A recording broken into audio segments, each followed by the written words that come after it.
বেদ কি? বেদের যে 4টে বিভাগ রয়েছে সেইটা আলোচনা করো। What is Veda? 4 different section of Veda. প্রাচীন ভারতের বিভিন্ন সম্প্রদায় প্রত্যেকে কিন্তু বেদের উপর কম কিংবা বেশিভাবে নির্ভরশীল।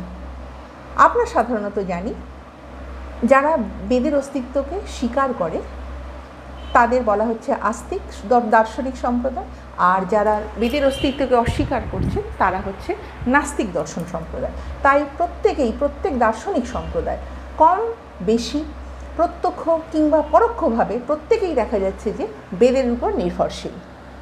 সম্যক জ্ঞান কী, প্রকৃত জ্ঞান কী, মোক্ষ জ্ঞান কী, এইগুলো জানতে হলে আমাদের প্রথমে বেদকে জানতে হবে। বেদ ছাড়া কিন্তু আমাদের সম্যক জ্ঞান, মোক্ষ এগুলো কখনোই জানা সম্ভব নয়। বিদ ধাতু থেকে বেদ নিষ্পন্ন হয়েছে এবং বেদের আক্ষরিক যার অর্থ হলো পবিত্র জ্ঞান বা পরম জ্ঞান। চক্ষু, কর্ণ, নাসিকা এই সকল ইন্দ্রিয়ের মাধ্যমে আমরা রূপ, রস, গন্ধ, স্পর্শাদির যে ইন্দ্রিয়জ জ্ঞান পাই পবিত্র বা সেটা কিন্তু পরম জ্ঞান নয়। অর্থাৎ ইন্দ্রিয়জর মাধ্যমে আমরা যেগুলো পাচ্ছি, এই যে পঞ্চ ইন্দ্রিয়র মাধ্যমে, সেগুলো কিন্তু আমরা বাহ্যিক জগতে সব কিছু পাচ্ছি, কিন্তু পবিত্র জ্ঞান বা পরম জ্ঞান কখনো আমরা এই যে পঞ্চ ইন্দ্রিয় এদের সাহায্যে পাই না।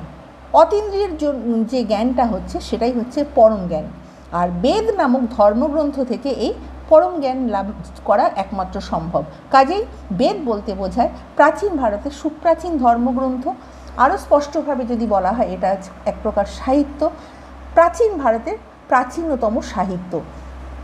বহিরাগত আর্যরা ভারতবর্ষে সুপ্রতিষ্ঠিত হবার পর ইন্দো ইউরোপীয় যে ভাষায় সর্বপ্রাচীন এটা একটা সাহিত্য। বেদ কিন্তু কখনোই প্রথম থেকে এটা লিখিত ছিল না।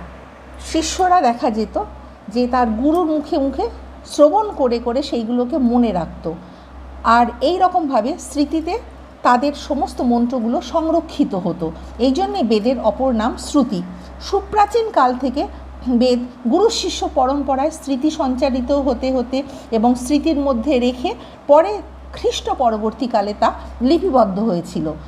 গ্রন্থবদ্ধ না হওয়ার পর্যন্ত বহু যুগ ধরে স্মৃতি সঞ্চিত সম্পদরূপে বেদ প্রচলিত থেকেছিল।